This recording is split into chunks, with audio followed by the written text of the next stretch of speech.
Hey riders, Kaitlin here. Today I will be instructing you on the anatomy of a flag. Now you may ask yourself, what is the significance of knowing the anatomy of a flag?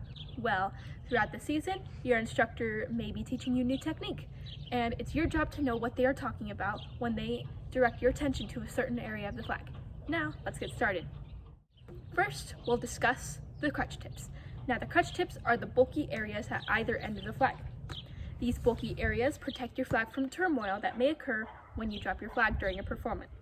You can distinguish the two crutch tips by their names. For instance, this end is usually referred to as the butt end because it's at the end of the flag. This one is usually referred to as the tip because it's at the top of the flag. It can vary depending on what your instructor prefers. This is the pole. The pole is basically the entirety of your flag. The pole also comes in varying heights. For instance, the pole on this flag is 6 feet. It can also be 5.5 feet, 5 feet, etc. It can depend on what your instructor wants or what you prefer. Next up is this large rectangle right here. It's the silk. The silk brings all of your technique together. The silk can come in varying pigments, shapes, patterns, etc., depending on what your personal preferences or the theme of the show or whatever your instructor provides for you. Now you may notice on your flag, there's a sew area right here. This sewn area is called the sleeve. The sleeve is what your pole goes through that fastens the silk onto the pole itself. Some instances, you'll want to place your hand on the sleeve, depending on what your choreography is.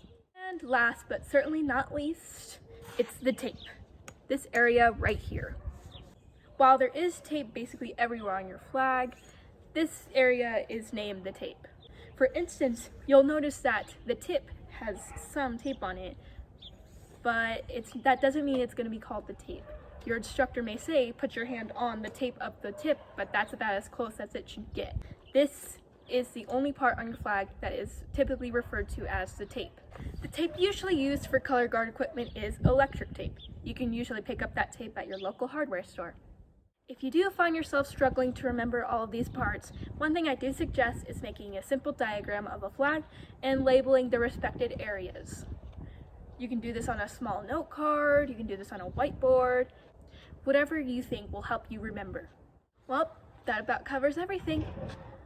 I hope this video enhances your understanding of the flag anatomy and the purposes of some parts. If you have any questions, just simply post them in the comments below and we will reply to them as soon as possible. Thank you for tuning in, riders.